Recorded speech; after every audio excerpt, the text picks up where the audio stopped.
Merci beaucoup, mon ami, qu'il faut qu'il wali mando, ni dongilin kera la dos, cela veut dire que anye tabla forba mugula. Nanye ni dongilin kera la dos, oba ira ko baou de kera mali kono, asimi kuita, sogel kokala maiga, oye ko baou la maga, obe jugu ninka. Nanye ni dongilin kera la dos, cela veut dire que y a bonne nouvelle. Ne balma ou ambe bela jelen foka be wali mando, an shira herela, alaka antle herela. Ala ka bi nɔgɔya ala ka bi diya ala k'an sɔn minan fa ka bɛɛ lajɛlen fo mali kɔnɔ mali kɛnɛ ma ala ka lafiya di bɛɛ ma ala ka hɛrɛ suru bɛɛ kan ala ka bɛɛ lakana labanko ɲuman hɛrɛ ala ka di an bɛɛ lajɛlen ma ka an kanubagaw fo surtout mɔgɔ minnu bɛ an ka video ka aimer ka commenter ka partager an ka foli belebeleba bɛ aw ye sanga ani waati bɛɛ lajɛlen na an bɛ ɲɔgɔn bolo danbe sira kan faso jɔ sira kan halala denya o sira kan faso kanu min ye an lase ɲɔgɔn ma y'a faamuya b'a la o sira an t'o bila dɛ jamana in bɛ jɔ de mɔgɔ ko ma lase ɲɔgɔn ma dɛ faso kanu o de y'an fara ɲɔgɔn kan ayiwa nin sira in an bɛ taa n'a ye fo lahara an tɛ nin bila fo lahara an tɛ faso janfa ni ala na kira sɔnna comment ça s'appelle tanti nga foli bi dante foli mina Jalo Mohamed nga foli ba bɛɛ lajɛlen ye Ibrahim k'aw bɛɛ lajɛlen fo mɔgɔ fɛn fɛn bɛ kɛnɛ kɔnɔ k'aw bɛɛ tu fo Yusuf Kɔnɛ k'i fo k'i wali ɲuman dɔn Abdoulaye Samake k'i fo dante foli mina an ka tɔn n'o ye tiɲɛ kɛnɛ ye la vérité kɛnɛ tanti Jɛnɛba n'a ka jama ka bɛɛ lajɛlen fo Jɛnɛ Sogodogo la Batante k'i fo k'i wali ɲuman dɔn an bɛ ɲɔgɔn bolo sanga ani waati bɛɛ lajɛlen na ka bɛɛ lajɛlen fɔ a bɛ hakɛ to de tɔgɔ fɔli a ma nɔgɔ mɛ an bɛ ɲɔgɔn bolo ne balimaw nouvelle jumɛn bɛ yen kunnafoni jumɛn bɛ yen ala ye maliyɛnw ka tiɲɛ segin u ma bi ala ye mali ka tiɲɛ segin a ma bi mɛ n'an bɛ ka taa an bɛ se ne y'a fɔ bɛɛ lajɛlen ko tiɲɛ de tɔgɔ ye ko ala bin cogo tɛ ala la wa mɔgɔ si tɛ ala la mɔgɔ si tɛ se ka paga kɛ ala la n'i bɛ tiɲɛ sira kan ala b'i sankɔrɔ ta n'i bɛ nkalon kan ala b'i majigin quoi ala b'i lajigi n'an bɛ ka taa an bɛ se ne balimaw CEDEAO mɔgɔw an y'a fɔ aw ye k'o bɛ komi fasati quoi a bɛ komi n'i ye maa mugu ta dɔrɔn ka bila maa foroko kɔnɔ CEDEAO mɔgɔw olu bɛ ten de o tɛ kulun k'u la o tɛ kulun ju la o tɛ kulun kun na o tɛ kulun ju la olu bɛ komi n'i ye maa mugu ta ka bila maa foroko kɔnɔ an y'a fɔ aw ye ko CEDEAO bɛ Faransi de ka baara la Faransi ka sagaw don Faransi ka jɔnw don ça veut dire que Faransi ka fɛnma yɛlɛmaw don en tant que Assimi tɛ ka Faransi sago kɛ CEDEAO ka sanction bɔ Mali kan a ma nɔgɔ dɛ en tant que Assimi tɛ ka Faransi sago kɛ n bɛ segin a kan en tant que Assimi tɛ ka Faransi sago kɛ sanction ka bɔ Mali kan a ma nɔgɔ dɛ i y'a faamuya b'a la o dɔrɔn de ye ko in ye ni Assimi tun kɛra bandawu ɲɔgɔn ye élection kuma tun tɛ fɔ sanction kuma tun tɛ fɔ foyi tun tɛ fɔ ni Assimi tun kɛra bandawu ɲɔgɔn ye sanction kuma tun tɛ na i y'a faamuya b'a la élection ko kuma tun tɛ fɔ paga tun tɛ fɔ mais Assimi ko k'ale bɛ malidenw de ka hɛrɛ ɲini malidenw ka lafiya k'ale b'o de ɲini Faransi t'o de fɛ maliyɛnw ka lafiya Faransi t'o de fɛ n'an ma sɔn Faransi ta ma n'an ma kɛ komi wulu na kukala ka to Faransi kɔ sanction in ka wuli a ma nɔgɔ dɛ an dun tɛna sɔn o ma an bɛ sɔn i y'a faamuya b'a la kɔngɔ k'an si kɛnɛ den tigɛ o ka fisa an k'an danbe falen an bɛ sɔn kɔngɔ k'an si kɛnɛ den tigɛ o ka fisa an ka kɛ tubabu jɔn ye o kɔni o banna pewu avec Assimi Sogɛl Kokala Mayiga an bɛ sa an ka dignité kɔ an ka hɔrɔnya n'an ka danbe an bɛ sa o sira kan foyi t'an bɔ nin sira in kan ka wara ta k'u ma k'i ka tila k'a bila wara b'i dun wara b'i faga an tɛ nin sira in bila dɛ ni sankolo b'u bolo k'a bila ka jigin n'a ka d'u ye u ka san 1000 fara sanction kan on est là an tɛ bouger an tɛ taa an tɛ maa ci maliyɛnw ka hɛrɛ u yɛrɛ b'a ɲini cogo dɔn maliyɛnw ka lafiya u yɛrɛ b'o ɲini cogo dɔn maa si tɛ n'o fɔ anw ye en tant que Assimi ma kɛ bandawu ɲɔgɔn ye Assimi ma ta Faransi ka damanda ma Assimi make comme wulu na kuka la kato France quoi. Sanction te wuli de. CEDEAO, ça veut dire que CEDEAO n'était pas pareil quoi. Mamou Doronto. Ya famille bala. L'État membre Afrique qu'on a ko CEDEAO. Au lieu français Jondi. Agnon foya Morocco non France t'es nous quoi na France c'est un là. Ne balma mena be barachi ka be wala. Ala ka chinya de me harbi. Ne balma CEDEAO ka nyoronye kera comment ça s'appelle le 4. CEDEAO ka nyoronye kera le 4 terminé. Yani nyoronye ka ke ou ka chida mimbe Mali ni ya famia bala CEDEAO che no ye Goodluck Jonathan ou tera Mali kono ananga nyamugo kumana ou sigira ya famia ou sigira ka kuma ou bena fola ou koko Mali ka laje ou ka dati surundo di pour que ya famia bala sanction be se ka wuli ka bo Mali ka chugomina asimiko problème fo etala Mali population tu es 5 ans de fort. Mali population tu es kadamne. Ya famille bala kalo woro. Faut katase sanduruma. Mali population tu es de fort. Ko asimi kana wuli kabo oka. Mais comme ya famille bala sanction be anka gela donbe jamana kono. Asimi kono ko problème fo etala. Comment ça s'appelle? Goodluck Jonathan Tara Malla. On est asimi nunu sira ka kuma. Asimi ko problème fo etala. Na ko mi Eleni en sona utama. En tunye sanduru de fort. En boro la nana sanfla la. Ako kwa to oshila. Ko 18 mois. Asimi nunu koko polon feta la. En sona 18 mois ma. Ama foko kalota ani flawa. Kalota ani seginwa. En sona oma. Mali ni CEDEAO bena oka. Be sigilem de ko sanction mena wuli malika. Ça veut dire que be kuna ko sanction mena wuli ka bo malika. Parce que CEDEAO est fin for Mali sona bema. CEDEAO est fin for Mali sona abema. Ja. Uka ala. Anuka kira. Uluka lanyini ye minye. Maléo, nambe katambese. Billahi sera janya sebalite. Sera janya sebalite. Mali ni CEDEAO bena 18 mois ka. Ya famille bala a toi ezo ka nyoro le 4. Sanction kataka wuli ka bo malika. Dernière minute. Ou nana ko wala do ase encore. Le dernière minute. CEDEAO mo nana ko wala do ase encore. Koni Mali be fait sanction ka wuli ka bo malika. Ko gouvernement min flè Mali kuna. Ko chika boy. Massa. Ala nakira. Nambe katambe sede. Tiens de trop ko ala. Binchogo tala. Ko gouvernement mi flè an kuna bibina. Anyere minsigi. Malidon ye minsigi. Malidon be min fè. Min be ka Mali bana furake. Minya jo ajoro la.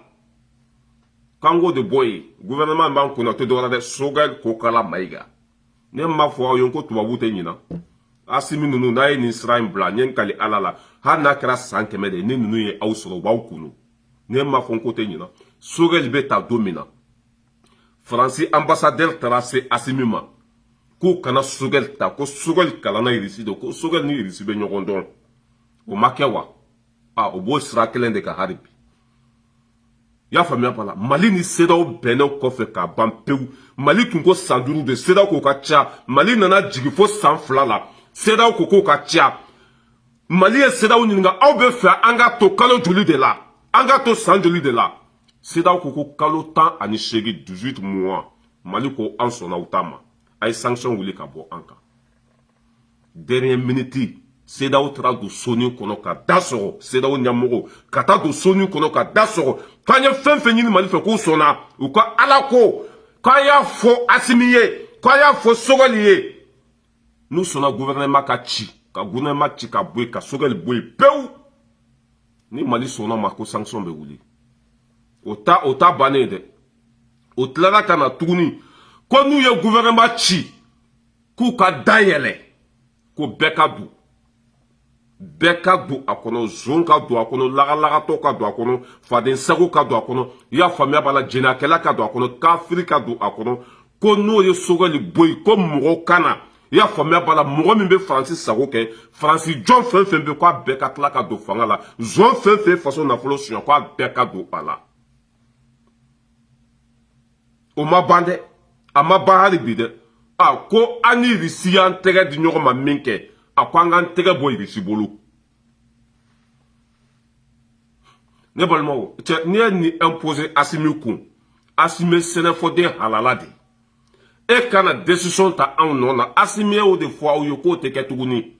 Mali kura min fɔla Mali kura en mars malidenw de bɛ décision ta Mali nɔ la maa si tɛna kɛ kunkolo ye k'u bɛna an bolo tɔrɔ min k'an bolo bila an kɔfɛ k'o banna pewu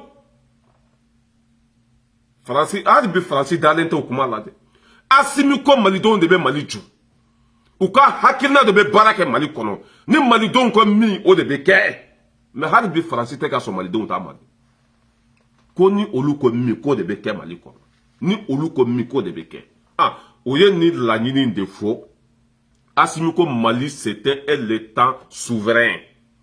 Mali ye jamana de jamana min y'a ka yɛrɛma hɔrɔnya ta Mali ye jamana de jamana min ta y'a yɛrɛ ye aw tɛ se ka na foyi imposer an kun na an k'an ka gouvernement ci an ka tila ka taa zon ta ko kɔnɔ bila an kun na k'o tɛ passer ko an k'an tɛgɛ bɔ irisi fana bolo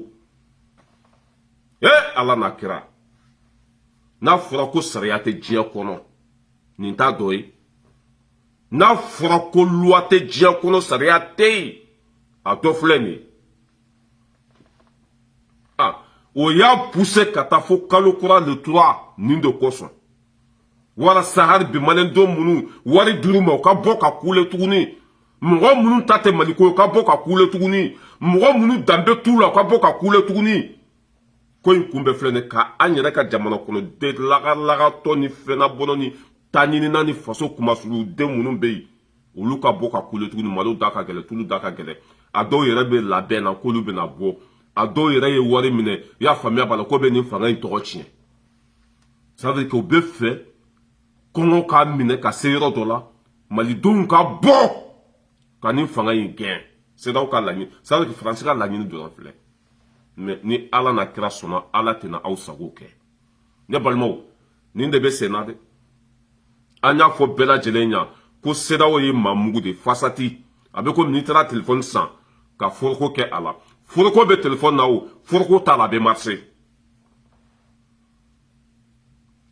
CEDEAO ye fasati de Faransi de ye u ka Ala ye n'i taara telefɔni san ka foroko k'a la nin foroko in ni n y'a bɔ a la telefɔni tɛ jɔ ni n y'a k'a la telefɔni b'a cogo kelen de la a CEDEAO ye fasati de ewa Afrique population bɛɛ kan ka wuli bi nin ɲɛmɔgɔ ninnu tɛ anw ka hɛrɛ fɛ nin ɲɛmɔgɔ ninnu tɛ anw kama nin ɲɛmɔgɔ ninnu u tɛ anw kama u bɛ Faransi de kama cɛbakɔrɔ denbayatigiw aw ye fɛn fɛn ɲini anw ka ɲɛmɔgɔ fɛ u kuku sɔnna aw ko 18 mois Assimi ko problème t'a la an sɔnna o ma aw bɛ tila tuguni dernière minute ka na ko dɔ imposer anw kun na ko minnu tɛ se ka kɛ mais an bɛ taa min an b'an ko min an b'an ja min an bɛ an ko min an b'an ja min aw ko 18 mois sɔnna aw tilara tuguni ko fo ka anw k'an ka ministre bila ministre min ka di an ye ministre min bɛ k'an ka baara kɛ ko an k'o bila o t'a bannen ko an ka tila ka gouvernement ci i y'a faamuya b'a la ka tila k'a dayɛlɛ ka bɛɛ don a kɔnɔ bɛɛ o ye jɔn ye zon minnu bolila ka taa Côte d'Ivoire u ni bɛ olu ka seginni k'a kan u ka na jamana mara zon minnu bolila ka taa Côte d'Ivoire Boubou Cissé n'a nɔfɛ mɔgɔw olu ka segin ka na anw ka jamana mara irisi min bɛ ka marifa feere aw ma irisi min bɛ ka Mali bɔ bolo la grâce à irisi la armée monte en puissance ko an k'an tɛgɛ bɔ irisi bolo ni o tɛ sanction a tɛ wuli ne balimaw i bɛ maliden jugu dɔw de sigilen ye sanction ma wuli dɛ o ye Assimi de nɔ ye dɛ e ni Ala n'a kira cɛ Faransi ministre tatɔ la maliyɛnw bɛ n'u da don o la wa ko aw kana nin ta a ye nin de ta Ghana ministre tatɔ la maliyɛnw bɛ t'u da don a la wa Ghana aw kana nin mɔgɔ ta a ye nin de ta maliyɛnw bɛ t'u da don Ghana ka ministre tacogo la wa maliyɛnw bɛ t'u da don Sénégal ka ministre tacogo la wa ayi me ko faut que ça me ka bo hakili mako faut que au lieu de ka anga ministre choisi ka di oma au lieu de ka mo nyini mo munu ya an faso uchi ka nga na folo suya au lieu ka tla kana mara cohérence bemi dambe bemi ya famia par là tinya tei tinya yere de te tinya kono ni te nunu ka anferke ni te nunu sago kuyi ay faut ka tinya wuli ni ini ute do dakelen fe ni ede ko kubika jamana jo tinya ka France ka here ko tige bara bibolo de anga to anga nyamugo kofe mo munu tumbala ko asimi nunu be fe ka sanduru de ke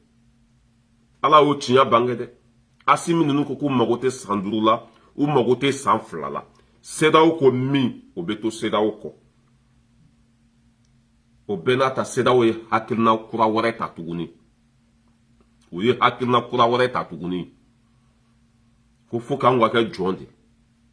an ga nyamo ta chugo olu de ka soazi an ga marabagaw olu de ka nani olu ye mɔgɔ minnu ko an mara fo que français de kana olu imposer an kona ne balmo ametami an ban komi an ban jami sanction wulilao ama wuli est-ce que ni asimi noye ni te asimi noye de anga tinya fo nyogoni mɔgɔ minnu be kule la bi mɔgɔ minnu be bo fara la bi asimi te fe ko bo fanga la ala yo tinya da tabali sanfɛ bi ala yo tinya bange bi ewa Fransika la nyini te dore de inya bala makunta chama de bora ni watina malo daka gelende mali tara otaji la de binkera mali kande adonata petiti patata en tant que francina bo olula coulé la Franci be mali ça veut que Franci be fait doka fara mali ka toro ka doka fara mali ka sengeka no kera wari dira den langolo munuma ku ka boka faso dambe bo ala ku ka boka ni fanga in lagusi ku ka boka ni fanga in tɔgɔ ni Kongo ye mɔgɔw minɛ tuguni dɔ bɛ fara o jama in kan u ka wuli ka nin président in bɔ an kunna nin président in tagatɔ la tɛ maliyɛn den bɛ ala minɛ mɔgɔ minnu bɛ an kunna an ma deli k'u ɲɔgɔn sɔrɔ mɔgɔ minnu bɛ an kunna u ɲɔgɔn ma deli ka na Mali kɔnɔ mɔgɔ minnu bɛ an kunna u bɛ malidenw ka hɛrɛ fɛ nin sɛgɛn kelen an b'a ku nin kɔngɔ kelen an b'a ku nin gɛlɛya kelen an b'a ku ka kɛ jɔn ye an tɛ segin jɔnya la tuguni o banna pewu an tɛ segin jugusagudenya la tuguni o banna pewu voilà le système ni Asimi tun kɛra bandaw ɲɔgɔn ye élection kuma tun tɛ fɔ sanction tun tɛ bin Mali kan kuma in bɛ nin dɔrɔn de kan coup d'état ko tɛ dɔwɛrɛ tɛ olu ka mɔgɔ sɔrɔ mɔgɔ min bɛ komi wulu na ko kala i ka to olu kɔ n'u ko min i fana ka sɔrɔ o ma n'u ko i k'i bodu i b'i bodu n'u ko i k'i da i b'i da n'u ko i k'i jɔ i b'i jɔ Faransi ka laɲini dɔrɔn filɛ sanction coup d'état ko tɛ pa paga tɛ Asimi ma sɔn o ta de ma Asimi ko jamana bɛɛ b'i ka intérêt de défend denba ɲuman bɛɛ bɛ fɛ k'i ka denbaya k'a ladon ka ɲa denba ɲuman bɛɛ bɛ fɛ i denw ka lafiya de san joli an y'a mada k'an ka jamana d'u ma ka Mali kɛ Faransi ta ye est-ce que an ye hɛrɛ sɔrɔ wa ayi présidents nana ka jamana kuntigi ka ta ka di Faransi ma min ka di Faransi o bɛ k'a kɛ Mali kɔnɔ o ye Mali kisi wa o ma Mali kisi dɛ an b'an yɛrɛ ta de k'an jɔ an jɔyɔrɔ la n'u bɛ min kɛ u k'a kɛ i siranna i bɛ sa i ma siran i bɛ sa saya don balo tɛ yen an tɛ nin sira in bila dɛ wa Asimi b'a dɔn min don n'i ko ça veut dire que fɛn min ka di Asimi ye ni e ko k'e kana Asimi bɔ o sira de kan fɛn min ka di ye k'o n'o don Asimi kunna i yɛrɛ mago sa fu Asimi ye mɔgɔ min a tɛ sɔn n'ale ye min minɛ a t'a bila dɛ n'a ye min minɛ a t'a bila wa an bɛ to nin de la don dɔ la dɔrɔn an b'a ye dɔrɔn Asimi ka gouvernement bɛ bɔ dɔrɔn ka annonce kɛ ko an bɔra CEDEAO la n'an bɛ ka taa an bɛ se hali a tɛ miɲɛ tuguni bilahi n'an bɛ ka taa an bɛ se quoi a tɛ miɲɛ tuguni G5 Sahel ye faute 4 de kɛ G5 Sahel ye o ye molobaliya 4 de kɛ a duurunan Asimi ko k'an sen t'a la tuguni ni y'an bɔ wa CEDEAO be kata chogomna aya sigi ni an boto de CEDEAO kono ni an boto de CEDEAO kono parce que lui est min fo asimite na son oma an dun tena to ni jugu sago yala ni an boto de CEDEAO kono aya sigi doro billahi an be bo min kala ma doro asim be décision ta ka fo Mali rete CEDEAO la tuguni billahi be décision ta Mali rete CEDEAO la tuguni o be na kara te mi ene mumulu baliyai Mali don de be ya famia bala ko here don ango nyamugo mimba ankuna kato ankuna sanduru akono ko tse ka ke faut que asim nunu ka blade Mali don ko ta bla anye sanduru suma ka kuku au nana ko ka cha en tant que non ma bo sanduru nka ko sanction to wuli anya treme anana jofo sanflala sanfla asim nunu jora odela aw ko no ko ni odo sanction to wuli aw yere min bo da kono ko 18 mois asimi sona oma anga mugo sono ma o dernière minute fana abena ujo ko foke anga gouvernement de chi ka sogel ko kala maiga boy kata bubu takana blai men ko me billahi abe buke ka soro ke ka kule sugu beke asimi jolemba no la te bouger kuludu billahi abe kule sugu beke asimi te bouger aya ninda minka abo de ke jaguya akwanga ta bubu ta fo ba fo fana ko boko nambena ko fo ke Malika donde fo ka tla ka signer ka tampo kala ka fo election beke ni donde mais il est d'abord banco ko u kar la nyini CEDEAO kar la nyini folo ko nga gouvernement chi nanya chi sisa olu sago na moye mogo mununye akwango lu bedu nanye achi ka soga nunu boy Francis sago na mogo no yo zonkunda zombu mogo kango lu be wole kana ko beka do akono beka do u koro zonu nu beka na laga to ka do akono fena bono ka do akono te Maliko etuguni fla sabana non men ko CEDEAO kabako do wallahi sabana ko foke anka don de di uluma don election beke do mere la ko foko don ka di uluma amtami ambeta yoro jume Fransi ka ministre taraya Mali da donala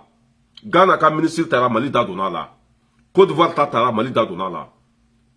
Fransi jo chugo Mali de bono fo français wa mais pour que na jamana be jo Fransi da ba la pele ko lutu da boala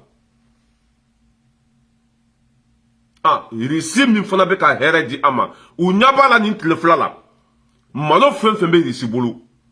bleu fen bu bulu keleka mina fen bu bulu sanu bo masi fen bu bulu seneke mina fen bu bulu risi be na ni bedi malima kwanga ça veut dire que kwanga bo arjino kono ko kata do jahanama kono kwanga tege bo risi bulu we ni la nyini deta folo anga gouvernement chi flana anga zone wole kanu bla fangala sabana ani risi ye alliance minke kwanga anga furusa anga tege bo risi bulu anga to uluko nanina faut qu'anga don de du uluma élection beke domina massa Mali tega be France bolo san keme hadi mana bere u ma fere ama anga sura su tumbe ka sa benyana marfatu bolo mobilitu bolo foi tu bolo France ma songa mobilité oma o ma songa mar o man de meni foi avion te foi anye risi sorobi avion kene ambe ka jadi si befa malendo mbe ka lakana bi ko anga tege boy di si bolo ko kata tege di uluma cohérence be mi mogo munu tumbala ko asimi be fe ka to fanga la mogo munu tumbala ko asimi te fe sanction ka wuli mogo munu tumbala ko asimi te na son CEDEAO tama wa asona be ma de yala ni asimi noye wa inte asimi noye de fo kanga ke wulu na kukala ka to France ko u ka tagama anka u kanga jamana chi ka di ama u kanga jamana mine ana u kanga jamana chi kano u faso jo na Assimi sɔnn'o ma Assimi bɛ to fanga la fo ka taa diɲɛ dugukolo meleke sanction bɛ wuli wa Assimi bɛ to fanga la Assimi tɛna sɔn o de ma Mali était un pays souverain an y'an ka yɛrɛma hɔrɔnya ta jamana foyi tɛ bɔ kɔfɛ ka na ko e bɛna ko imposer anw kun na an ka nin ta an ka nin bila an ka nin kɛ tan an ka nin kɛ tan o tuma na anw tɛ mɔgɔ ye wa o tuma na hakili tɛ anw na wa o tuma na anw ye banabagatɔw de ye wa jamana kunturu fo ka jamana dɔ de ka na a ka mɔgɔw imposer anw kun na o tɛ passé wallahi a tɛ passé n'a bɛ aw kɔnɔ ko Assimi bɛna Sogɛli bila Assimi y'a fɔ aw ye ko Sogɛli bilatɔla tɛ parce que Assimi b'a dɔn n'i bɛ sa faga i b'a kunkolo de tigɛ Sogɛli ko tɛ n'o ye Sogɛli bɔ yen don o don o bɛ Assimi kunu o don o bɛ Assimi faga o don o bɛ taa ni Assimi ye o don Assimi ko Sogɛli bilatɔla tɛ e wa tɛna bila de Assimi tɛ fɔlɔ ka tila ka nɛmu Assimi hɔrɔn de halaladen don a ye kuma min fɔ a bɛ sa o kan Sogɛli tɛ bila de gouvernement ka ci o b'aw ɲɛsira la wa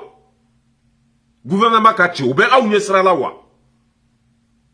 Faransi yan mɔgɔ min ye sonyani kɛ est-ce que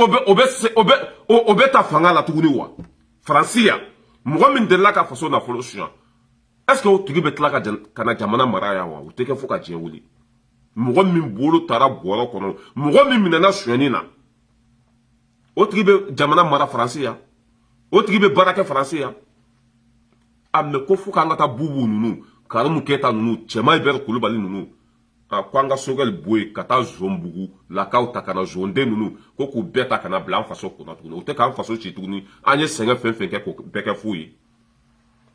mais Ala ka hinɛ aw la k'aw dayɔrɔ sumaya a y'an kɔ kiti min na Ala ka nɔgɔya CEDEAO n'a ka di aw ye aw kana sanction yɛrɛ wuli a ye san 1000 fara kan en tant qu'an bɛ nin tiɲɛ in de kan bilahi an tɛ dɛsɛ foyi la en tant qu'an bɛ fɛ Mali ka lafiya de bilahi CEDEAO hali n'an sara ka kunu aw tɛ se anw na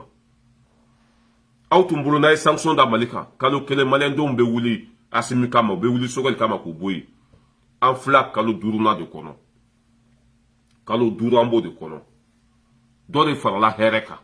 dɔ de farala kunnawolo kan wa Mali bɛna lafiya batonbaw bɛɛ fara irisi malo bile n'o ye alikama ye i y'a faamuya ba la fɛn caman caman min ye baloko ta fanfɛyɔrɔ ye o bɛ k'a bɔ irisi k'u kunda Mali kan wa min ye sɛnɛ ye dugukolo b'an bolo ji bɛ an bolo Mali bɛna hɛrɛ sɔrɔ bilahi hali a tɛ mɛn an ka to nin sira in kan an ka to Ala kɔ an faso an ka bila fɛn bɛɛ sanfɛ jugu sɔgɔ minnu bɛ kule la malo da ka gɛlɛn kaba da ka gɛlɛn tiga da ka gɛlɛn a y'a f'u ye k'o ye diɲɛ bɛɛ de Mali yɛrɛ ka nɔgɔ ka tɛmɛ diɲɛ bɛɛ kan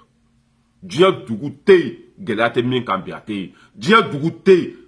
ni dɔ ma fara malo sɔngɔ ka dugu min a tɛ yen mɔgɔ ka yɛrɛma hɔrɔnya mɔgɔ ka dignité a ka bon sanu ni wari ye kana sɔn jɔnmaya ma kana kɛ jɔnden ye Ala ye olu dilan cogo min na Ala y'i fana dilan o cogo de la fo k'an ka sɔn olu taama de u k'an ka jamana ci o tɛ kɛ tuguni o tɛ kɛ tuguni o banna pewu n'a bɛ sanction min wuli a b'a wuli de n'a t'a wuli a y'a to yen toute façon CEDEAO ɲɛmɔgɔ fɛn fɛn bɛ yen n'u m'u kɔlɔsi u ka jamana kɔnɔdenw bɛna wuli u kama parce que bɛɛ ɲɛ bɛ Mali la tiɲɛ de kan comment ça fait Afrique Sud bɔra ko bɛ Mali dɛmɛ i y'a faamuya ba la Ghana population ko k'u bɛ Mali kɔ Nigeria population ko k'u bɛ Mali kɔ Sénégal population ko k'u bɛ Mali kɔ i y'a faamuya ba la Côte d'Ivoire population ko k'u bɛ Mali kɔ Burkina population ko k'u bɛ Mali kɔ aw dun sigilen bɛ peuple de kama aw bɛ peuple de ka mara kɔnɔ mais en tant qu'aw tɛ ka peuple sago kɛ aw laban bɛ taa aw laban b'a bila a ye to peuple ka côté la aw ka hɛrɛ b'o de la a ye to aw ka jamana kɔnɔdenw ka côté la aw ka hɛrɛ b'o de la o de bɛ laban o de bɛ laban Mali ma coup d'état kɛ ten o Mali ma wuli ka président bɔ yen ten président tun man ɲi de président in tun ye zon de ye président in tun ye jamana cila de ye président in de ye accord kuntaw signé ka Mali ci ka Mali nafolo buruja n'a bolo o bɛ CEDEAO ka sariya kɔnɔ ɲɛmɔgɔ n'i ma kɛ ɲuman ye i bɛ bɔ yen ɲɛmɔgɔ n'i kɛra zon ye i kan ka ɲangi olu bɛɛ bɛ CEDEAO ka sariya mais pour que olu tɛ ka baara pour que olu tɛ ka fɔ n'i ye coup d'état kɛ dɔrɔn ko mɔgɔw bɛ se ka wuli i yɛrɛ ma ten ka taa coup d'état kɛ wa ayi fɛn dɔ de bɛ kɛ ni mɔgɔw bɛ wuli ka coup d'état kɛ ni jamana kɔnɔdenw bɛ bɔ k'u ka hakɛ ɲini marché bɛ kɛ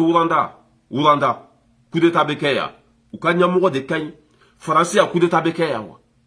i bɛ ka ye nafolo min suɲa ni makɔrɔnya suɲa a tɛ ɛri kelen kɛ fanga la i bɛ ka ye anw den bali kalan na san 2 ni makɔrɔnya faransi denmisɛnninw bali kalan na kalo 1 a bɛ bɔ a pilasi la a fɛn min tɛ se ka kɛ aw fɛ yan pour que aw bɛ fɛ o ka kɛ anw fɛ yen ala y'aw dilan ministère anw gɛngɛ yan o waati tɛmɛna an ka ɲɔgɔn bonya an ka koto ɲɔgɔn ta la CEDEAO ye faransi ka saga de CEDEAO ye faransɛ jɔnw de CEDEAO bɛ komi fasati maa mugu talen ka bila maafɔko kɔnɔ o tɛ kulun kun na o tɛ kulun ju la o bɛ faransi de ka baara la an ye nin fɔ aw ye a mɛnna CEDEAO yɛrɛ da baara de ko ni Mali sɔnna 18 mois ma ko sanction bɛ wuli Mali sɔnna o ma dernière minute CEDEAO nana hakilina kura wɛrɛ ta ko fo que anw k'an ka ɲɛmɔgɔ ɲumanw bɔ yen ko ka taa ɲɛmɔgɔ kolonw ta ka n'u bila fanga kun na o bɛ se ka kɛ cogo jumɛn ko an k'an tɛgɛ bɔ irisi bolo n'an y'an tɛgɛ bɔ irisi bolo an bɛ taa an tɛgɛ di jɔn ma mais franchement cɛ ninnu bɛ ka dan sago quoi franchement bɛ ka mɔgɔw tɔɲɔ yɛrɛ de quoi ko an k'an tɛgɛ bɔ irisi bolo n'an y'an tɛgɛ bɔ irisi bolo an bɛ taa an tɛgɛ di tasuma ma wa an bɛ taa an tɛgɛ di jahanama ma wa non an bɛ sa irisi kɔ parce que an ka hɛrɛ b'olu de bolo olu de donna an jigi kɔrɔ olu de y'an dɛmɛ même taa min bon ça veut dire que mɔgɔ ninnu bɛ nkalonfin de ka nkalonfin Assimi bilayi ni Assimi sɔnna bi ka faransi sago kɛ aw tɛ élection ko kuma mɛn tuguni aw tɛ sanction kuma mɛn tuguni nin bɛɛ bɛ wuli ka bɔ Mali kan mais Assimi ma sɔn de ka faransi sago kɛ Assimi ko k'a bɛ Mali de sago kɛ a bɛ taa min mɔgɔ min ko k'a b'a ka jamana sago kɛ a bɛ se o la wa nin nkalonfin de bɛ sen na i bɛ kafiriw sigilen ɲɛ coup d'état bɛ Mali kan dɛ Assimi ma ɲi dɛ a tɛ fɛ coup d'état ka wuli dɛ a bɛɛ juguya a bɛɛ juguya a bɛɛ ta ɲini a bɛɛ jɔyɔrɔ ko wa en tant que nin kafiri ninnu bɛ kule la Mali kɔnɔ yen nɔ faransi ɲɛ b'a la mɔgɔnin dɔ bɛ ka bɔ nin kɛra dɛ malo da ka gɛlɛn dɛ Assimi ma ɲi dɛ nin donna ta olu fana bɛ fɛ de malidenw ka ça veut dire que an jugu ninnu ka fanga sɔrɔ n'o kɛra dɔrɔn u b'an yɛrɛ dama bila ɲɔgɔn na n'an yɛrɛ dama bilala ɲɔgɔn na dɔrɔn olu bɛ don yɔrɔ sɔrɔ o tɛ kɛ dɛ kunun ne bɔra faye kɔnɔ bɛɛ bɛ bɛɛ dɔn Mali kɔnɔ bi min ta ye Mali ko min ta tɛ Mali ko ye bɛɛ b'o dɔn bi wa bɛɛ bɛ nin fanga in kɔ bɛɛ bɛ ka nin fanga in dɛmɛ bilahi maliyɛn den bɛɛ bɛ nin fanga in kɔ i kana dan bonya ma dɛ n'i ma nin fanga in dɛmɛ maliyɛnw b'i bila i kana dan bonya ma dɛ bilahi kunun ne bɔra faye kɔnɔ marakaden halalaw i kana dan bonya ma dɛ i kunkolo ka maga kabakolo la en tant que n'i ma sɔn nin fanga in ta ma n'i ma nin fanga in dɛmɛ maliyɛnw b'i bila ka nin fanga in ta nin fanga in ta ye Mali ko de nin fanga in ta ye Mali ko de dɛ voilà n'i dalen b'i ka bonya la mɔgɔw labɔ mɔgɔ t'i kɔ dɛ mɔgɔ bɛ Mali de kɔ n'i dalen b'i ka bonya la mɔgɔw labɔ mɔgɔ tɛ mɔgɔ si kɔ o bɛ jamana de kɔ hali mɔgɔ minnu ye jamaw labɔ u ye Mali ko de fɔ n'u tun ma Mali ko fɔ mɔgɔ si tɛ bɔ ani mɔgɔ min dalen b'a yɛrɛ la jama labɔ jama bɛ Assimi de kɔ jama bɛ Sogɛl de kɔ jama ta ye Mali ko de jama ta ye Mali ko de ye dɛ an bɛ tɛmɛ o la an bɛ na ne balimaw an ka sɔrɔdasiw bɛ baara la bi a ka bon hakili ma o de la n y'a fɔ aw ye an ye compte min ni Assimi y'a dayɛlɛ compte min ni Assimi y'a dayɛlɛ a compte sera faransi yan an b'a ɲini maliyɛn den bɛɛ lajɛlen fɛ ala kama kira kama 10 euros de se b'i ye wa 5 euros de se b'i ye wa 20 euros de se b'i ye wa an ka kɛ ala kama jamana bɛ situation min kɔnɔ bi an bɛ k'an jɛniyɔrɔ f'i an bɛ k'an seko kɛ an ka taa BDM na an ka ɲɛmɔgɔw ye compte min dayɛlɛ ko ni min bɛ se ka dɛmɛ bila a kɔnɔ a dɛmɛ bɛ kɛ mun ye ka faso jɔ anga ke ala kama kira kama be kata wari bila konti kono anga surasu be barala be aka bo hakilima doka faruka saraka wari min be bila kono aka ke ka surasu lajia ni ya mebi ko an baw be ka suno Bamako an faw be ka suno Bamako mogo do de buku nindi mogo do de be ka sa pour kan ka lafiya an b'a ɲini maliden bɛɛ lajɛlen fɛ ala mani sigiyɔrɔ bɛ jamana o jamana ma a kɛ ala kama kira kama an ka ɲɛmɔgɔ ye kɛsi min dayɛlɛ ko dɛmɛ ka bila kɔnɔ o dɛmɛ bɛ kɛ k'an ka sɔrɔsiw sara o dɛmɛ bɛ kɛ ka minɛn san ka di an ka sɔrɔsiw ma o dɛmɛ bɛ kɛ ya faamuya b'a la ka dɔ bɔ faso gɛlɛya la an b'a ɲini bɛɛ lajɛlen fɛ ala kama kira kama i seko ye min ye t'a bila kɛsi in kɔnɔ n'i y'a bila kɔnɔ bilayi ninnu ça veut dire que Asimu ninnu mana ça veut dire que o mana kuma fɛn fɛn bɔ u da kɔnɔ u b'a kɛ a kɛ cogo la wari di kun ye min ye ça veut dire que kɛsi sigilen kɛsi in ka o ye kɛsi sigi laɲini min kama u b'a kɛ o de diyagoya n'u mago tɛ mɔgɔ si ka wari la an k'a kɛ ala kama kira kama kɛsi min sigira bɛɛ ka taa wari bila kɔnɔ ni ne yɛrɛ ye temps sɔrɔ n bɛ taa wari bila kɔnɔ n'i ye wari bila kɔnɔ n bɛna irisi n bɛna yira bɛɛ la n'i ye temps sɔrɔ n bɛ taa wari bila kɔnɔ ne balimaw an k'a kɛ ala kama kira kama an ka taa wari bila kɛsi in kɔnɔ an ka sɔrɔsiw filɛ u bɛ baara la bi u ni dɛmɛ ka kan k'u lajiya k'u diya don u yɛrɛ la n bɛna video yira la dugu foyi tɛ bi mali kɔnɔ bi n'u ma dugu bɛɛ libéré fo n'a kɛra kidali dugu fɛn fɛn tun bɛ yen ni jadisiw dagalen tun bɛ yen ni jadisiw tun ye yen minɛ san tan ni fila an ka sɔrɔsiw bɛ k'u bɛɛ faga bi k'an ka dugu bɛɛ récupérer ni kidali tɛ mali dugu tɛ min ma récupérer ni kidali tɛ le 3 frontière o taara yen bombardé Moura o ye jadisi fɛn fɛn tun bɛ yen o y'a bɛɛ faga o ye dugu wɛrɛ fana u y'o fana libéré o don k'an ka hakili to ninnu na dɛ bilayi ne yɛrɛ sɔrɔsiw ye fɔlɔ na quoi fo ka ɲɛji bɔ quoi poussière b'u kan fo k'u nɔgɔ u tɛ ko u tɛ sali dɔn u denw b'u kɔfɛ ala ne balimaw sanction de bɛ mali kan an ka nafolo bulo kelen bɛ banque mondiale la an yɛrɛ halala nafolo an ka nafolo u y'a bloqué banque mondiale la BCEAO la an tɛ se k'an bolo da an ka nafolo kan ala ni juguya ni hasidiya bolo an minnu bɛ tunga la yan n'an ko an bɛ mali fɛ ni ɲɛmɔgɔ ye ninnu ye kɛsi min sigi ala kama kira kama an ka taa wari bila kɔnɔ ka faso dɛmɛ n'a ye an ka sɔrɔsiw lajɛ dɛ u bɛ sɛgɛn min na a ka bon hakili ma a y'u lajɛ dɛ. Des armées communique que les forces armées maliennes ont continué la recherche et la destruction des sanctuaires terroristes dans le cadre du plan Maliko et de l'opération Keletigui. Les terroristes, dans de multiples actions désespérées, ont ciblé les populations civiles comme suit: massacre des chevaux, des paysans dans le cercle de Guinée, abus et menaces constatés sur les populations à Youarou et à Tara, restriction des mouvements des moyens de transport sur le tronçon de Douanza-Boni, abus sur les forains dans la foire d'Issei, dans le cercle de Mondoro, depuis... Bon, non, ça n'est la fialendo. Nous flobet les coronets finigriman boula, sécurité samara bouchena, poussière bouka. Ça veut que où la fialente quoi. Pour que n'est qu'à kisi. Nous bec qu'à. Ça veut que bec qu'à bali encaissé, qu'à bali, ça veut que qui sait bec ou fera, n'est ni écoson. Nous be ka sa ne de ka lafiya koso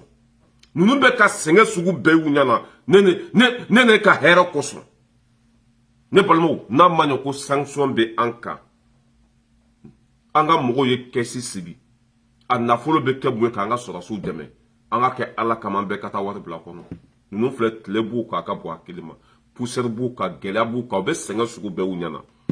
o te jimi ami watila o te dumuni ke watila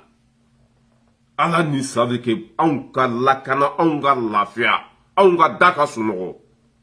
an ka ninnu dɛmɛ dɛ ne ninnu ye kɔrɔnfɛla la bilayi ka t'u ni de tasuma saya ma ka tasuma ye ka boli ka don a kɔnɔ mun kosɔn malidenw ka lafiya cɛ bɛɛ tɛ se ka taa nin yɔrɔ la dɛ i yɛrɛ b'a dɔn ko tasuma bɛ yen i yɛrɛ b'a dɔn ko saya bɛ yen i yɛrɛ b'a dɔn ko gɛlɛya bɛ yen cɛ bɛɛ tɛ sɔn ka kɛ sɔrɔdasiya la dɛ cɛ bɛɛ tɛ sɔn ka kɛ sɔrɔdasi ye dɛ. wari min kɛsi min sigira bɛɛ ka ti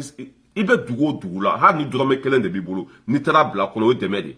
hali ni dɔrɔmɛ 2 de b'i bolo t'a bila kɔnɔ hali ni dɔrɔmɛ 1 de b'i bolo t'a bila kɔnɔ nin bɛɛ ye dɛmɛ de malien comme malien 20 millions d'habitants walima 25 millions d'habitants billahi ni mɔgɔ kelen kelen dɔrɔmɛ kelen kelen bila kɔnɔ ça fait combien de ni ye dɔrɔmɛ 2 bila kɔnɔ ça fait combien de milliards ni ye 20 euros bila kɔnɔ ça fait combien de milliards mɔgɔ kelen o kelen an ka wari bila kɔnɔ an ka sɔrɔsiw ka bɔ nin gɛlɛya in na ça veut dire dɔ ka bɔ ka fɛn na quoi n'an ye ninnu dɛmɛ sa u bɛ courage de ta ka ça veut dire ka dɔ fara cɛsiri kan ka dɔ fara faso kanu kan voilà an k'an jija ka wari bila kɛsi in kɔnɔ tuguni pour que an ka sɔrɔsiw ka dɛmɛ dugu dɔ bɛ yen nɔ jadisiw dagalen tun bɛ yen a dugu tɔgɔ de ko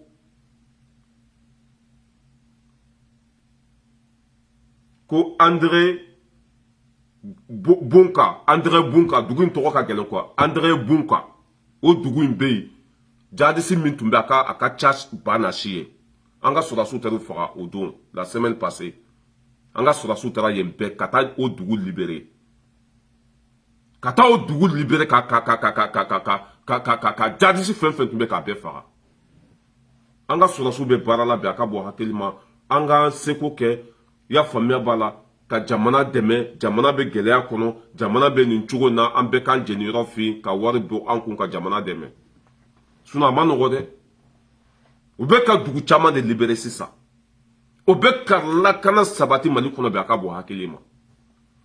an fana seko ye min ye an ko k'an ka sɔrɔsiw ye n bɛ bɔ o yɔrɔ la an bɛ na comment ça s'appelle mɔgɔ caman bɛ kule la sisan mɔgɔ caman bɛ kule la an y'a faamuya hali n'i y'a ye Faransi jɔlen don bi k'u tɛ sanction bɔ Mali kan dɔwɛrɛ tɛ dɛ kogo de bɛ ka pɛrɛn n'u ko kogo pɛrɛnna basa bɛ don mɔgɔw de fana bɛ Mali kɔnɔ bi olu ma jɔyɔrɔ sɔrɔ olu tɛ k'u ta sɔrɔ olu bɛ kule la ni jɔyɔrɔ ma di olu ma ça veut dire que olu ka ala deli yɛrɛ de maliyɛn bɛɛ ka sa Mali ka ci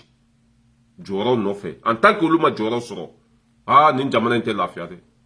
mɔgɔ dɔw de fana bɛ kule la bi b'u bɛɛ dɔwɛrɛ tɛ jɔyɔrɔ ko ani nafolo ko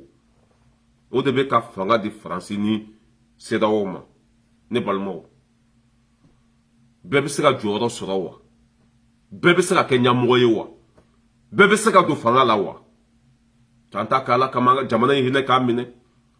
ne ye Ali Bacili kumatɔ ye o don kunun walima kunasini wa kunun don Ali Bacili semasi mɔgɔw y'a invité semasi mɔgɔw n'o hɔrɔnya banna de hɔrɔnya banna pewu an bɛ dugawu de kɛ ala kana jugu sago k'u ye abada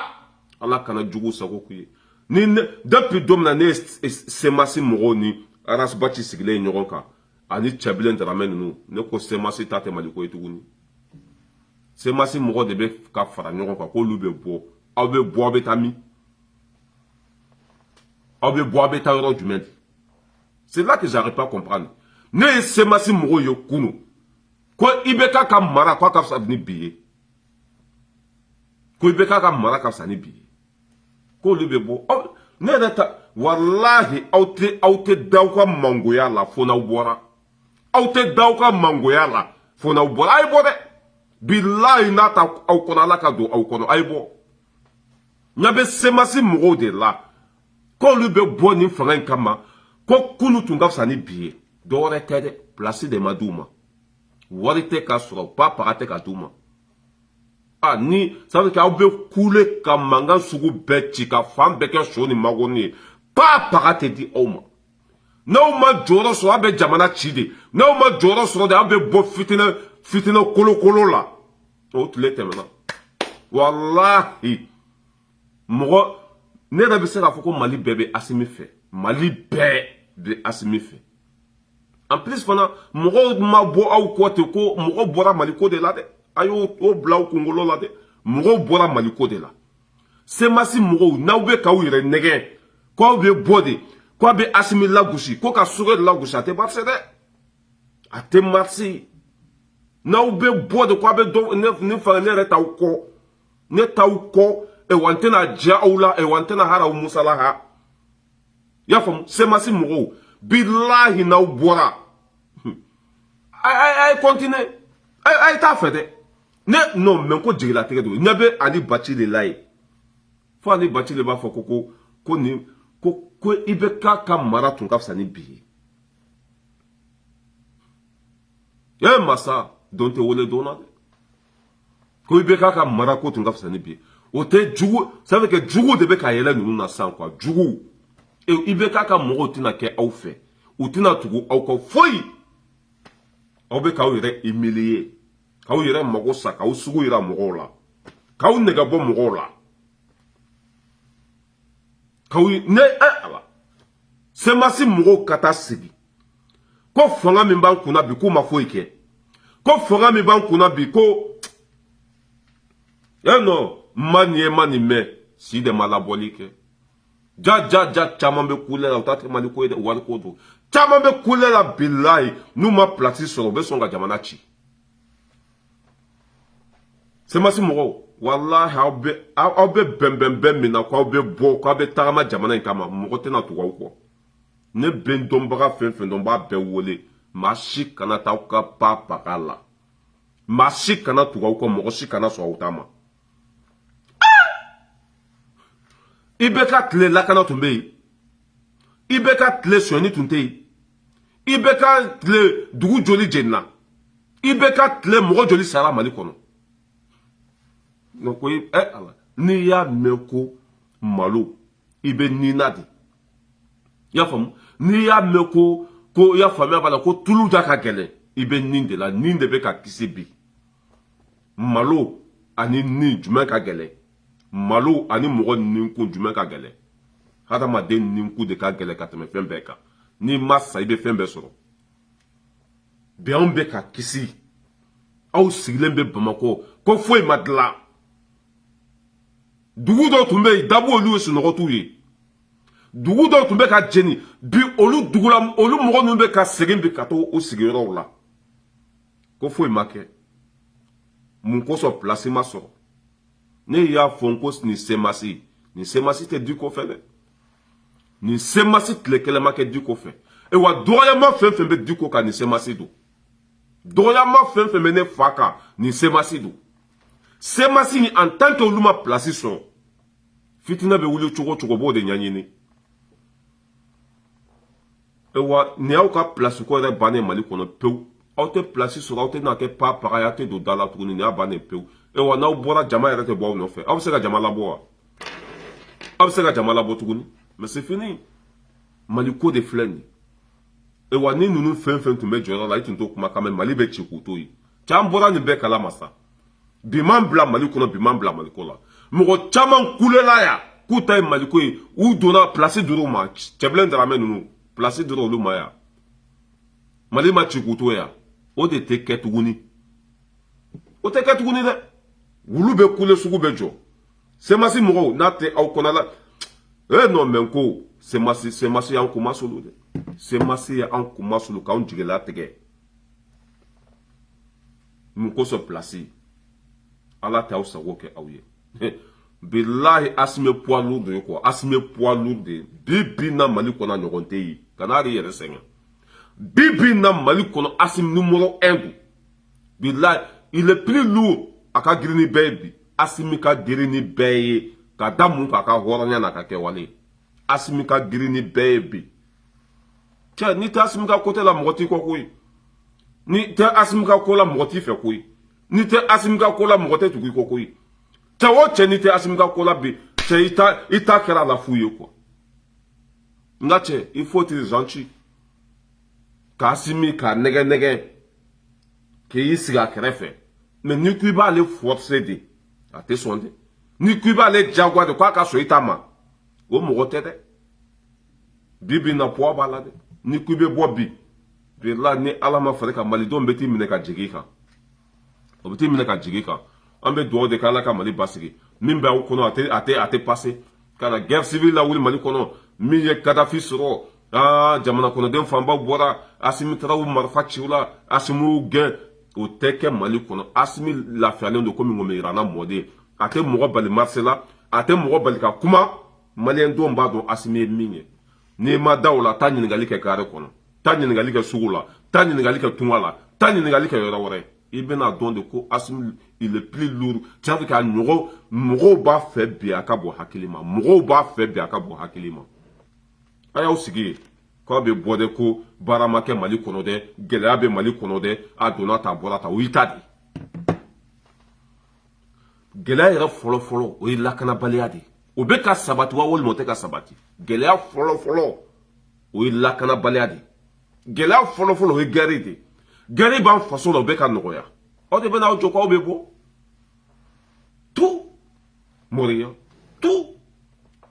non ko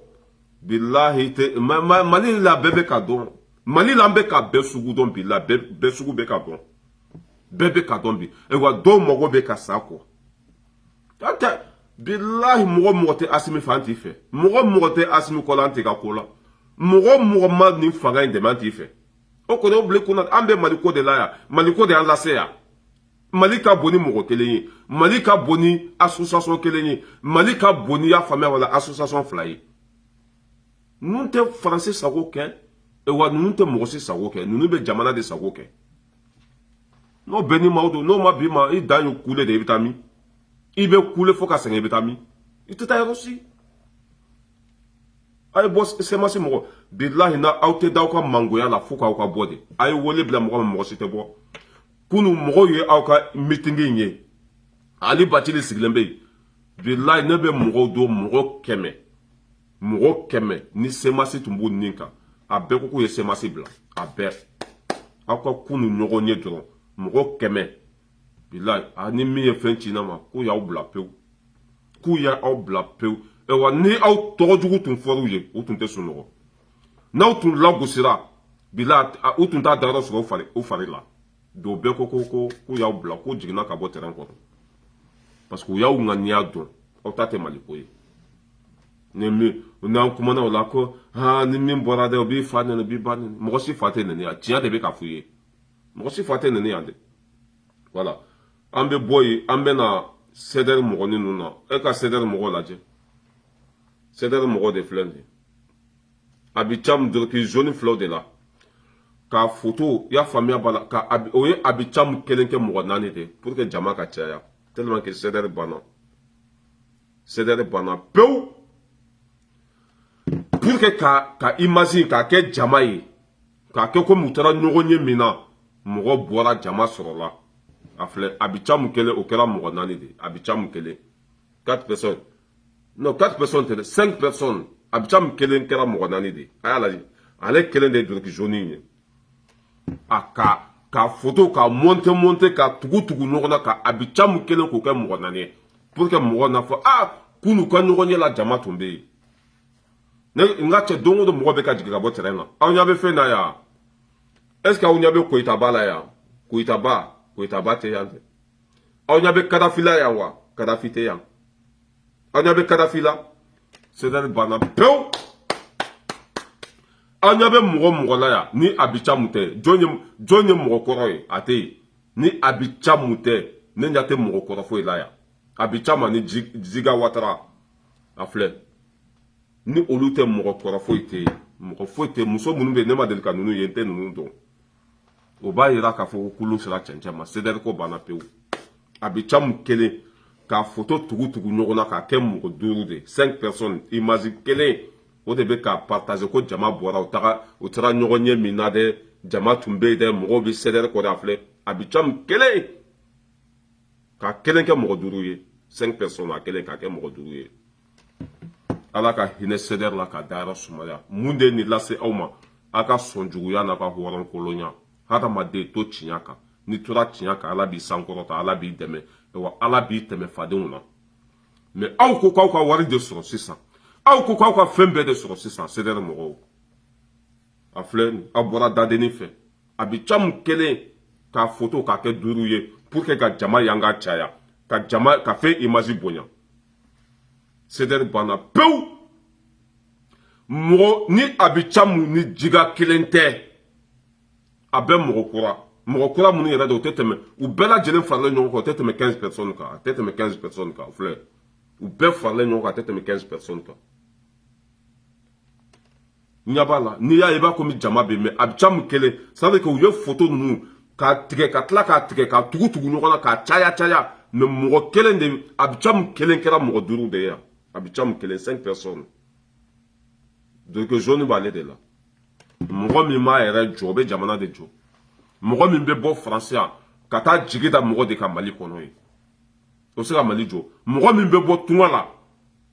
ka taa kasi mɔgɔw da la Mali kɔnɔ olu ka so ta luwanse la ka bila ye o bɛ taa min bon i bɛ nin lagasa ninnu de ye ɲɔgɔn kɔ ko CDR bɛ balo la hali bi o y'aw ka CDR de CDR tɛ diɲɛ kɔnɔ tuguni CDR banna pewu e bɛ o ka mɔgɔ kelen min tun b'o la ni mɔgɔ ɲɛnama tun don ni mɔgɔw tun b'a bonya Koyita ba e ɲɛ bɛ Koyita ba la yan e ɲɛ bɛ mɔgɔ ɲɛnama jumɛn na yan a tɛ yen a filɛ a bɛ ca mun kelen de bɛ ani jiga sinon Koyita cɛ bɛɛ y'a faamuya sa Mali ko tɛ bɛɛ y'a faamuya bɛɛ bɛ ka jigin ka b'u ka terrain kɔnɔ bɛɛ y'a faamuya a bɛ taa ɲɔgɔn ye i y'a faamuya b'a la ni mɔgɔ minnu bɛɛ ye kelen ye muso minnu ni cɛ t'u bolo kan t'u da foyi u jɔlen u bɛ tile kafotari ni fɛn ninnu na ye a bɛ taa ni olu bɛ ɲɔgɔn kɛ n'i y'a dɔw yɛrɛ y'a bɛɛ bila i bɛ muso dɔw yɛrɛ filɛ n t'a dɔn n bɛna a imagine dɔ in tɛ n kun ka muso dɔw yɛrɛ filɛ nin bana de b'olu a filɛ a dɔw bɛ yen c'est pas la peine a dɔw fana bɛ yen olu bɛ nan bɛɛ kɔnɔ olu bɛ fan bɛɛ fɛ olu tɛ association kelen kɔnɔ olu bɛ fan bɛɛ fɛ mɔgɔ yɛrɛ tɛ CDR kɔnɔ tugun CDR ko banna pewu n'a fɔra hadamaden ma k'i tilen a dɔ filɛ nin ye dɛ tilenbaliya ani nkalontigɛ ni taɲini ni natabaya o de ye CDR sɔrɔ sɔnkolon bɛɛ b'u la o bɛ jɛnɛya kɛ o tɛ maloya o tɛ ala dɔn o tɛ miiri o tɛ tasi o t'u faw bonya o t'u baw bonya o bɛ sɔn ko bɛɛ ma diɲɛlatigɛ la sɔn jugu tɛ diɲɛ kɔnɔ min tɛ arasa la a bɛ nkalon tigɛ a bɛ jɛnɛya kɛ nɛn 120 de b'a da kɔnɔ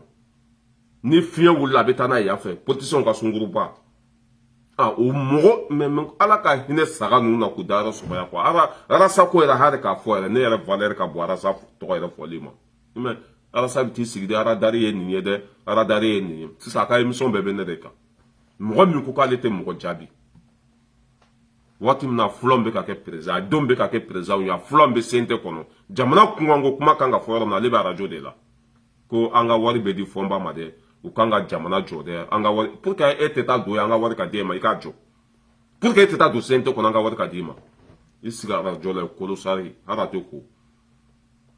non c'est pas la peine an bɛ tɛmɛ ale la an bɛna den lankolon fana la sunguruba watagana ye pour di munna tolilen jugusagoden an bɛna ale fana la ale fana bɛ bo fara la sisan non nin ye fatɔ ye dɛ worokiyaba a ye worokiyaba fana lamɛn bi a ye fari faga dɛ i b'i cogoya jumɛn walayi Musa Amadu ko in ye hali Mali gagné n t'a dɔn yɛrɛ ko Mali gagné na nka i ka nin de kɛ bi a tɛ ne ka sira la bilahi a foyi tɛ se ma Musa ne ka problème priorité tun ye Amadu ko wulili de ye bilahi Musa maliyɛnw tɔɔrɔlen don bi Musa ça ne va pas au Mali Musa hali bi n bɛ Asimu deli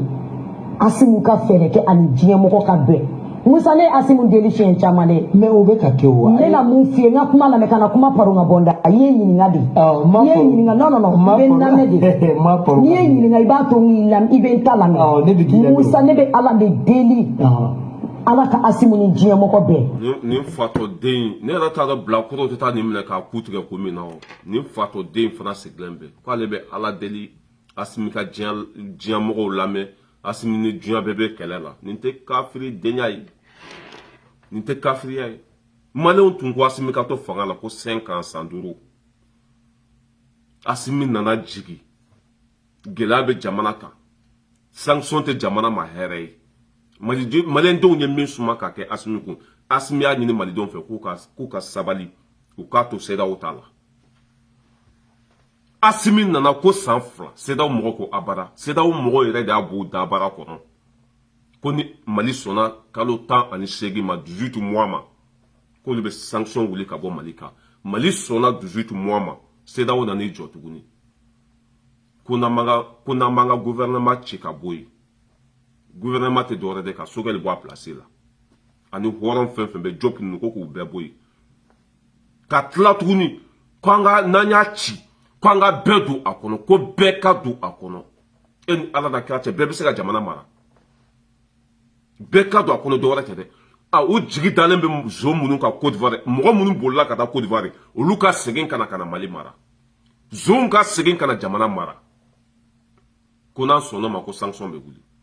u ma tila o la dɛ ko fo que fana irisi min bɛ ka hɛrɛ di Mali ma irisi min bɛ ka Mali lakana bi irisi min bɛ ka avion feere an ma irisi min bɛ ka marifa feere an ma irisi min y'a to ni anw ka armée bɛ ka monter en puissance k'an ka an bolo bɔ olu bolo bɛɛ y'a dɔn k'a fɔ ko kɛlɛ tɛ Mali ni CEDEAO cɛ kɛlɛ bɛ Mali ni Faransi de cɛ Faransi de ye nin fɔ CEDEAO taara segin o de kan CEDEAO seginna o de kan nin ye Faransi de ka laɲini ye a ne tiri sigi ku kan yen nɔ ko Asimi ka sabali Asimi bɛ na mun de kɛ sisan c'a ta kɛ Ala kama aw ka kɛ silamɛw ye aw ka kɛ hɔrɔn ye aw ka kɛ hɔrɔn ye CEDEAO yɛrɛ de ko ni Mali sɔnna 18 mois ma ko de bɛ sanction wuli Mali sɔnna ma wa walima Mali ma sɔn ma Mali sɔnna o ma min kɛ CEDEAO cɛkɔrɔba dati baden ninnu sina ka wuli ko bɛ taa ɲɔgɔn ye ka na u taara don soni kɔnɔ ka so datugu u y'u ka Ala wele makɔrɔ ko an ye fɛn fɛn fɔ Mali ye ko Mali sɔnna a bɛɛ ma makɔrɔ tilara k'u bila sira wɛrɛ kan ko n'u sɔnna nin ma bon a ye nin fana proposer comment ça s'appelle Sogɛli min bɛ yen u ka Sogɛli bila ka gouvernement ci ka tila ka na ni zonw ye o kɛla Asimi kɔnɔ ko Mali était l'État souverain an ka ministre tacogo mɔgɔ tɛ n'i da don o la an ka ministre ka bila mɔgɔ tɛ bɔ kɔfɛ ka n'i da don o la an ka taa zonw ta k'olu bila fanga la mɔgɔ tɛ n'o imposer anw kun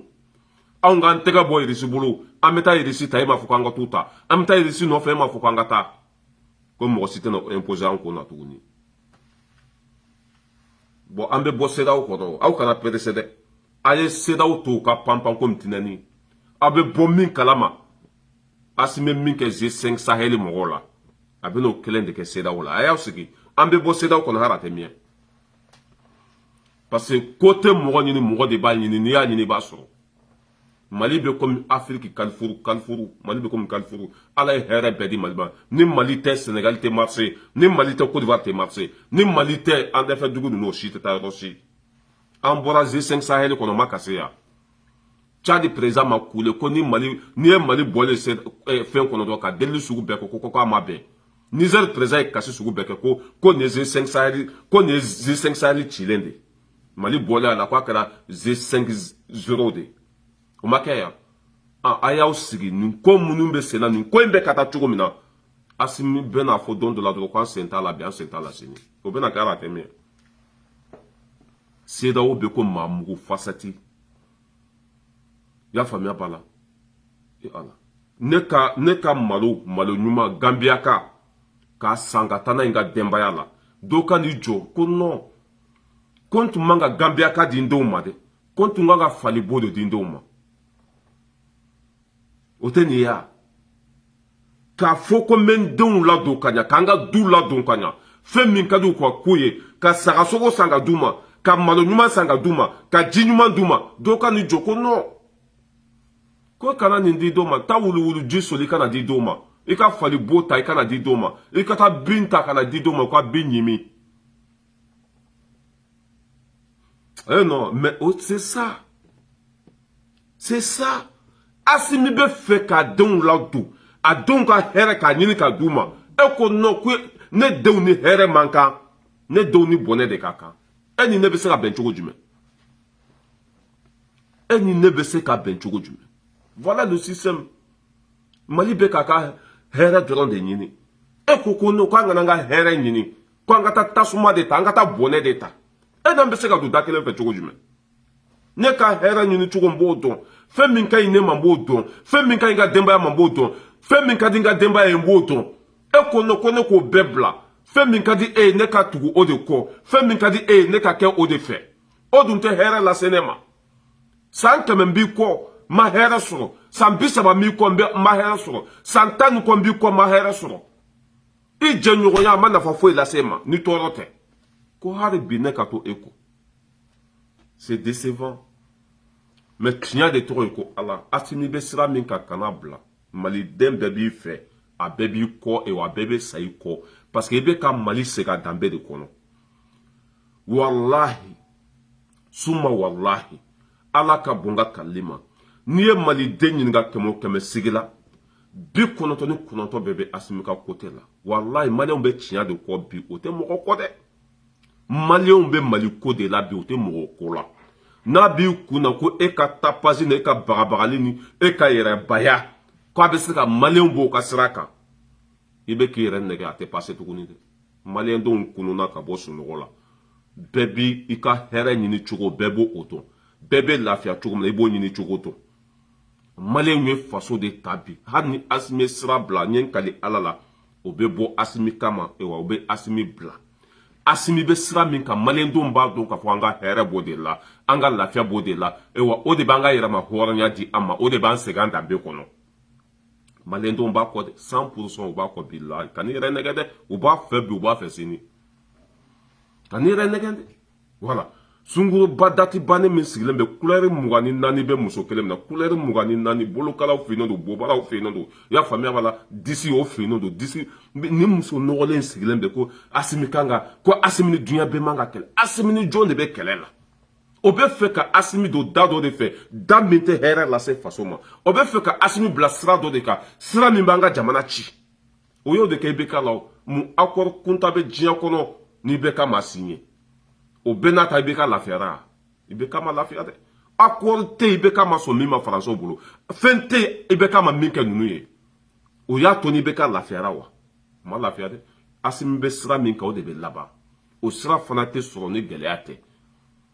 o sira tɛ sɔrɔ ni tɔɔrɔ tɛ an bɛ tɔɔrɔ ku ka minɔgɔ ku ka kɔngɔ ku ka to an ka ɲɛmɔgɔw kɔ nin kɛlɛ in laban ye hɛrɛ de au bout de ce combat il y a de bonheur il y a de l'honneur an bɛ to nin sira in ka foyi t'an bɔ yan n'a ka di CEDEAO o ka san 20 fara kan n'a ka di CEDEAO o ka san 10 fara kan n'a ka di CEDEAO kana sanction la wuli an bɛ sira min kan o de ye tiɲɛ ye o de bɛ hɛrɛ lase Mali ma o de bɛ laban o de bɛ laban dɛ n bɛ aw bila yan mɔgɔ si kana panike mɔgɔ si kana tɔɔrɔ mɔgɔ si kana taa yɔrɔ si an ka to nin sira in kan nin de ye tiɲɛ ye e bisimilahi rahmani rahim aw ko kalo 18 an ko problème t'a la aw sɔnna o ma aw bɛna aw jɔ an da la tuguni fo ka an k'an ka mɔgɔ ɲɛnamaw bɔ yen k'an ka mɔgɔ ɲɛnamaw bɔ yen k'aw diyaɲɛmɔgɔw ta ka na Asimi ko non k'o tɛ passé o tɛ passé tuguni non o tɛ se ka kɛ tuguni o an bɛ bɔ min a y'aw sigi dɔrɔn bilahi ni CEDEAO kalo o m'a fɔ ko kalo kura n'u y'o fana bɔ a dogo kɔrɔ a y'a sigi Asimi bɛ bɔ CEDEAO la bilahi n ye kali ala la a y'aw sigi n'u ye ça veut dire que n'u tora panpan na komi tinɛni Asimi bɛ bɔ CEDEAO la hɛrɛ bɛ si hɛrɛ bɛ tile an t'an tɛgɛ bɔ irisi bolo dɛ bilahi n ko nin ye mun molobaliya ye k'an k'an tɛgɛ bɔ irisi bolo an ka sogɛli bɔ yen an ka na ni bubu ye Konatɛ bolo ko k'an bɛ lahara de dɛ Konatɛ bolo ko k'an sara de n bɛ aw bila yan ala ka bin